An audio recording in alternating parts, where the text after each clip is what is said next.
My positive elective induction birth story with baby number 3. I gave birth 7, almost 8 weeks ago. I feel like it's time I finally tell you guys my birth story. Location unlocked. If my husband's out of town, there's zero way I'm still be at my house alone. Tyler's currently sleeping. Fingers crossed he does not wake up. Otherwise, we're gonna have to do a part 2. Sunday morning, we woke up for church. I literally woke up at 5 a.m. that morning and was like, I am going to have this baby today. I stayed on my feet literally all day long because I was like, surely if I walk and don't rest all day, this baby will naturally come out of me. At night, I started to feel like a little bit of cramping and like signs of early labor. Mind you, I told you guys that my parents were 20 minutes from our home and the hospital was 30 minutes from our home. So in total, that would be 50 minutes from the time that I called my parents to come to our house to watch the other 2 boys. So my fear near the end was that I was going to go into labor so quick that I wouldn't be able to get the epidural because of all of the drive time. I told myself that if I felt any signs of labor, I was just going to go to the hospital, even if it meant they turned me back. Anyways, my body was starting to cramp and I could definitely feel things like happening. I was literally in like downward dog on my rug in my room, and Tristan was like, should we just go to the hospital? And I was like, actually, yes. So I texted my mom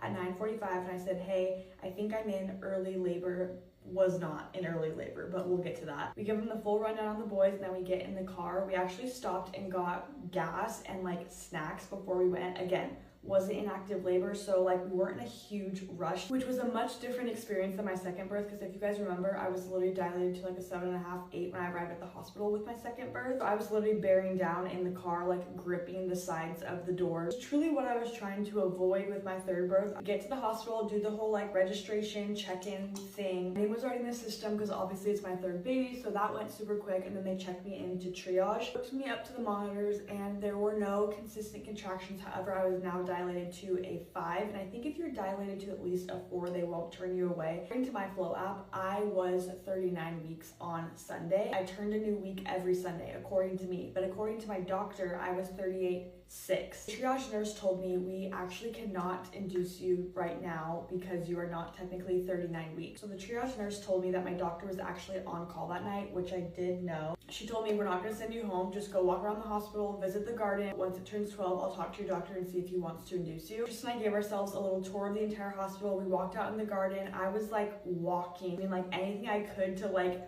possibly send myself into actual labor. That way they wouldn't turn us around. We hung out in the garden for about an hour. Tristan was on updating all of our family and friends duty. So he was texting like my parents, his parents, and some of our close friends and family. The triage nurse came out to the garden and she was like, okay, I spoke with your doctor. He actually said, yes, he wants to induce you tonight. So do you guys want to come in? Because we have a bed available for you. And I was like, hallelujah, yes, thank you so much. I had never like